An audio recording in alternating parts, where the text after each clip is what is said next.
अब आगे लेक्चर बच्चों स्टार्ट करते हैं, ठीक है। आगे में क्या था हमारा कि अब ये रे डायग्राम बनाना सीखना जो हमारा मेन फोकस है। रे डायग्राम बनाना चाहिए और न्यूमेरिकल सॉल्व करना जो एग्जाम के लिए इंपॉर्टेंट है, ठीक है।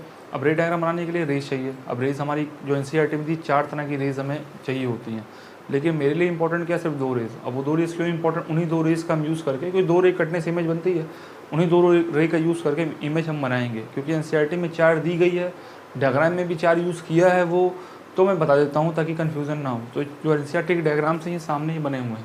देखिए ये कॉनकेव है, कॉन्वेक्स है, ये कॉनकेव है, कॉन्वेक्स है, कॉनकेव है, कॉन्वेक्स, कॉनकेव, कॉन्वेक्स, एनसीईआरटी का ही छापा हुआ है, ठीक है।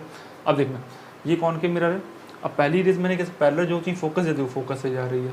सर ये क्या दिखाया है, ये दिखाया हूँ कि देखो इंसिडेंट रे है, तो इंसिडेंट रे है तो मैंने क्या बताया, अगर कि सरफेस पे इंसिडेंट रे गिर रही है तो वो उसमें लॉज ऑफ रिफ्लेक्शन फॉलो होगा, तो मतलब रिफ्लेक्टेड रे जो होगी वो एंगुलर बराबर होगी। नॉर्मल कहाँ से जाता है, मैंने क्या बोला, स्फीयर के केस में मतलब मिरर के केस में या स्फीयर के केस में नॉर्मल सेंटर से पास होता। देखो इसको नॉर्मल सेंटर से पास हुआ, आई आर हुआ ऐसा, और आई आर बराबर होते हैं कि और रे फोकस से पास होती है। ये कंसेप्ट होता है कि पैरेलल रे फोकस से पास क्यों होती हैं, क्योंकि इंसिडेंट जब करते हैं हम पैरेलल रेस को सरफेस पे, कॉनकेव और कॉन्वेक्स सरफेस पे, तो होता क्या है उसमें लॉज और रिफ्लेक्शन फॉलो होता है। जितना एंगल आई होगा उतना एंगल आर होगा, बीच में नॉर्मल होगा, नॉर्मल सेंटर से पास होता है, तो सेंटर से नॉर्मल पास हुआ, एंगल आई फिक्स हो गया। अब उतना एंगल आर जब बनाते हैं तो फोकस से पास होता है।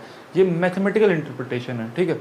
तो दैट इज़ कि पैरेलल रेस फोकस से पास होगी, मतलब एक रे हमको मिल गई कि अगर आपको रे डायग्राम बनाना है तो एक रे आपको ये मिली कि एक पैरेलल रे बनाओ, हमेशा फोकस से पास कर दो, तो एक रे बन गई। देखो अपोजिट रेस का ये, अब इसमें क्या होगा, रेज आएंगी इधर जाएंगे नहीं, वर्चुअल बताया था मैंने, टकरा के इधर चली गई, लेकिन ये वर्चुअली फोकस से मिल गई। सेम वही क्यों सी से पास करता है, मैंने बोला इसका नॉर्मल, तो नॉर्मल बना के बस एंगल आई और एंगल आर की फीलिंग दी गई है आपको, कोई यूज़ नहीं है डायग्राम में इसका, लेकिन फीलिंग चाहिए कि फोकस पे क्यों मिलते हैं पैरेलल रेज। क्योंकि मैंने कंसेप्ट बताया है, पैरेलल रेज आती हैं टकराती हैं, वहाँ से नॉर्मल और उसके बीच एंगल आई बनता है, क्योंकि एंगल आई एंगल आर के बराबर होता है, उतना ही एंगल आर बनाने के लिए फोकस से आपको लाइन डालनी पड़ेगी। ये सा कंसेप्ट होता है। सेकंड डायग्राम क्या है, सेकंड डायग्राम देखो, सेकंड डायग्राम बताएगा जब भी कोई रेस फोकस से पास होगी तो पैरेलल हो जाएंगे, रिवर्स, ठीक है। इसे बोलते हैं रिवर्सिबिलिटी लॉ, ठीक है।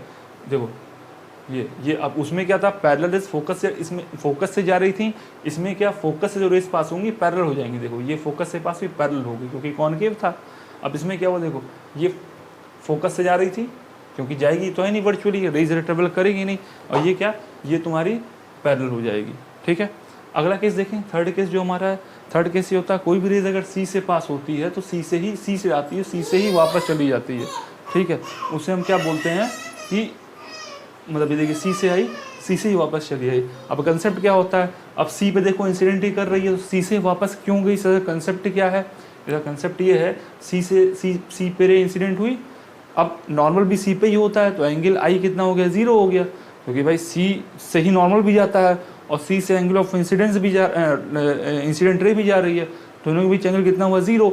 जब एंगल आई 0 तो एंगल आर भी 0 होगा, इसलिए देखो इसी पे वापस चली जाती है। मैं एक कंसेप्ट बता रहा हूँ, एनसीईआरटी में कंसेप्ट नहीं दिया गया, रे डायग्राम दिया गया। ऐसा क्यों होता है, जो सी से पास जाती है सी से वापस चली जाती है।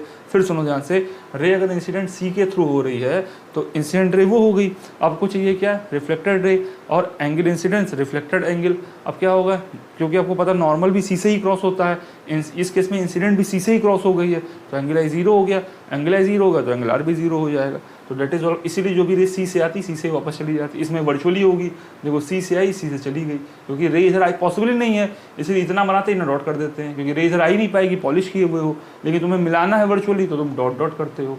अगला लॉ देखो ये है, इंसिडेंट रे आई पोल पे मिली, पोल से टकराने के बाद चली गई, जितना एंगल आई होगा उतना एंगल आर होगा।